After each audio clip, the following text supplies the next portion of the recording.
పూర్వ కేంద్ర విద్యాశాఖ మంత్రి అయినటువంటి ధర్మేంద్ర ప్రధాన్ గారు రిజైన్ చేసిన తర్వాత కారణం నేనంటే నేను చేసిన ధర్నా, నేను చేసిన స్ట్రైక్లు, నేను చేసిన వాటి గురించే కారణం అని చెప్పేసి పోటీ పడి ప్రచారంలో అడ్వర్టైజ్మెంట్లో బిజీ ఉన్నారు. ఎవరయ్యా అంటే రాహుల్ గాంధీ గారు మరియు సిజేపీ పార్టీ సభ్యులు. సిజేపీ వాళ్ళైతే ఏకంగా పార్టీ కూడా చేసుకుంటున్నారు. సరే, మీ పనులు మీరు చేసుకోండి, కానీ మీకు కొన్ని నా ప్రశ్నలు. భారతదేశంలో ఉంది తెలంగాణ రాష్ట్రం కదా. తెలంగాణ రాష్ట్రంలో అధికారంలో ఉంది ఏంటంటే కాంగ్రెస్ పార్టీ.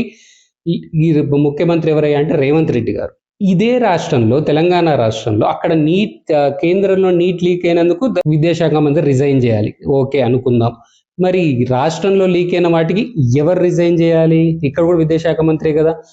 అక్కడ నీట్ లీక్ అయింది, ఇక్కడ 2025 సంవత్సరం ఎస్ఎస్సి పేపర్ నక్రేకల్లో లీక్ అయింది తెలంగాణలో.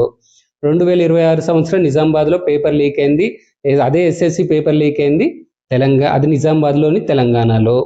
మరి ఇక్కడ విద్యాశాఖ 2025లో 2026లో కూడా విద్యాశాఖ మంత్రి ఎవరయ్యా అంటే రేవంత్ రెడ్డి గారు. ఎందుకంటే వారి చేతిలోనే ఉంది ఆ డిపార్ట్మెంట్ అంతా.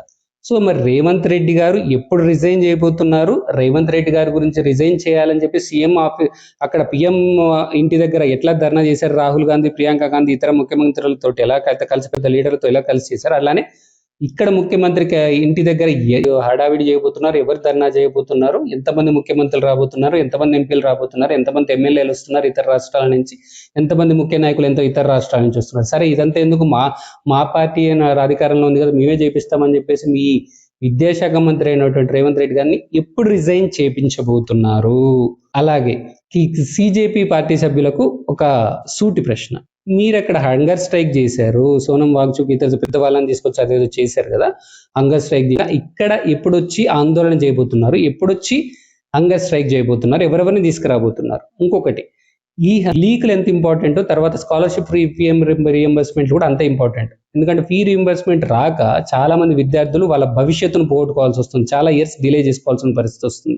ఎందుకంటే ఫీ రీఎంబర్స్మెంట్ వస్తేనే కాలేజీలో ముఖ్యంగా కాలేజ్ అయిపోయిన వాళ్ళ గురించి సమస్య. కాలేజ్ అయిపోయిన తర్వాత సర్టిఫికేట్లు కావాలంటే డబ్బులు క్లియర్ చేయాలి. డబ్బులు క్లియర్ చేయాలంటే వీళ్ళ దగ్గర డబ్బులు ఉండాలి, లేదా గవర్నమెంట్ ఇవ్వాలి. రెండు కుదరని సమస్య, ఎందుకంటే పేదలు వీళ్ళు. కాబట్టి వీళ్ళు ఏం చేస్తున్నారు? సర్టిఫికేట్ కావాలి అని అంటే ఈ డబ్బులు ఎక్కడొక్కడ వీళ్ళ తల్లిదండ్రులు ఎట్లా నాకు పిల్లల భవిష్యత్తు ఇంపార్టెంట్ అని చెప్పేసి తలో తాకట్టు పెట్టేసి ఎక్కడ కుదురుతుంది, ఎంత కుదురుతుంది అంత అప్పుకు తీసుకొచ్చేసి ఇక్కడ కాలేజ్ సర్టిఫికేట్లు తీసుకుంటున్నారు. ఎందుకంటే నెక్స్ట్ చదువుకోవాలన్నా సర్టిఫికేట్ కావాలి, నెక్స్ట్ జాబ్ చేయాలన్నా సర్టిఫికేట్ కావాలి, దేనికైనా సర్టిఫికేట్ కావాలి. కొంతమంది అయితే డబ్బులు కట్టలేని వాళ్ళైతే అట్లానే సర్టిఫికేట్లు వదిలేస్తున్నారు. కాలేజీలు ఎందుకు ఇవ్వట్లేదు అని అంటే వాళ్ళ సమస్య కూడా కరెక్టే. ఎందుకంటే కాలేజ్ నడవాలి, వాళ్ళు శాలరీస్ ఇచ్చుకోవాలి, కాలేజ్ నడవాలంటే వాళ్ళు కూడా డబ్బులు కావాలంటే విద్యార్థులు పే చేయాలి, గవర్నమెంట్ ఇవ్వాల్సినవి. వాళ్ళు రావట్లేదు కాబట్టి వాళ్ళు చేస్తున్నది కూడా కరెక్టే అనిపిస్తుంది ఒక్కొక్కసారి. విద్యార్థుల సైడ్ నుంచి చూస్తే వీళ్ళ భవిష్యత్తు ఖరాబ్ అవుతుంది. సరే, ఈ భవిష్యత్తు ఖరాబ్ అవుతుంది కదా, మరి వాళ్ళ సంవత్సరాలు డిలే అవుతున్నాయి కదా, పిల్లల పరిస్థితి ఆగమవుతుంది కదా, మరి దీని గురించి ఎప్పుడు రాహుల్ గాంధీ గారు వచ్చి వాళ్ళ ముఖ్య నాయకులు తీసుకొచ్చి ఎక్కడ ధర్నా చేయబోతున్నారు? లేకపోతే అక్కడ విద్యాశాఖ మంత్రిని ఎప్పుడు రిజైన్ చేయించబోతున్నారు? అది సిజేపీ పార్టీ సభ్యులు ఎంతమందిని తీసుకురాబోతున్నారు? ఎప్పుడు హంగర్ స్ట్రైక్ చేయబోతున్నారు? ఎప్పుడు ఆందోళన చేయబోతున్నారు? ఇవే కాకుండా వీళ్ళు ఇచ్చినటువంటి జెన్జీకి మరియు నిరుద్యోగులకు ఇచ్చినటువంటి ప్రామిసెస్ ఏంటంటే 2 లక్షల జాబులు ఇస్తామని ప్రామిస్ చేశారు. ఆ 2 లక్షల జాబ్ ఇవ్వలేదని ఎప్పుడు నుంచి స్టార్ట్ చేయబోతున్నారు ధర్నాలు ఇవన్నీ? తర్వాత జాబ్ క్యాలెండర్ ప్రతి రిలీజ్ చేస్తామన్నారు, దాని గురించి ఎప్పుడు స్టార్ట్ చేయబోతున్నారు? ఇంకా నిరుద్యోగ వృత్తి ఇస్తామని చెప్పారు, దీని గురించి ఎప్పుడు స్టార్ట్ చేయబోతున్నారు? వీటన్నిటి గురించి బాధ్యులను ఎప్పుడు రిజైన్ చేయాలని కోరబోతున్నారు? ఎప్పుడు హంగర్ స్ట్రైక్, ఎప్పుడు ఆందోళన చేయబోతున్నారు? ఎంత పెద్దలు ప్రకాష్ రాజ్ లాంటి వాళ్ళు పెద్ద హడావిడి చేశారు కదా, ఎప్పుడు చేయబోతున్నారు? దీని గురించి ఎప్పుడు చేయబోతున్నారు?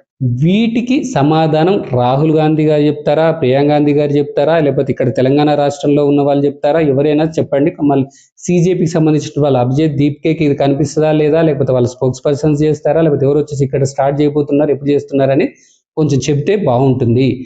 మీరు ఇవన్నీ చేపించి అంటే ఇక్కడ విద్యాశాఖ మంత్రిని బాధ్యులైన వాళ్ళని రిజైన్ చేపించి అవన్నీ చేపించండి. ఇక్కడ తెలంగాణ మొత్తం గ్రామాన గల్లీలో మీరే పోస్టర్లు పెద్ద హడావిడి చేపించి, ఇన్ఫ్లుయెన్సర్స్ తో పెద్ద హడావిడి చేపించి మా వల్లే కారణం అని చెప్పేసి చేయండి. ఎందుకంటే తెలంగాణ జెన్జీ ఇది కోరుకుంటోంది, తెలంగాణ జెన్జీ ఇది అడగబోతోంది. వీటికి సమాధానం చెప్పాల్సింది మీరే. మరొక వీడియోలో మళ్ళీ కలుద్దాం. జై హింద్.